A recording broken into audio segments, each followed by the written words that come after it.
Urdu news के साथ लाहौर से मैं हूँ रायशान माज।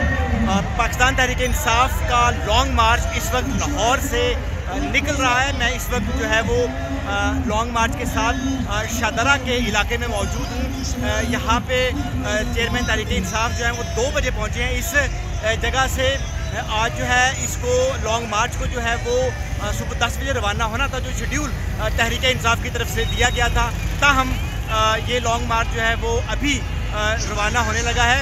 इमरान खान जो है वो 2 बजे यहाँ पे पहुँचे हैं। आज जो शेड्यूल है पाकिस्तान तहरीक इंसाफ के लॉन्ग मार्च का वो ये है कि शाहदरा से कामों की ये लॉन्ग मार्च पहुँचेगा और कामों की पहुँचकर जो है वो दूसरी रात यानी आज की रात जो है ये वहाँ पे स्टे करेगा और उसके बाद जो है वो फिर अपनी मंजिल इस्लामाबाद की तरफ रवाना होगा। इमरान खान ने अपनी तकरीर के बाद जो है वो बाकायदा दूसरे रोज़ के लिए लॉन्ग मार्च की रवानगी का ऐलान किया है। अच्छी खासी तादाद है यहाँ पे आज पाकिस्तान तहरीक इंसाफ के कारकुनान की।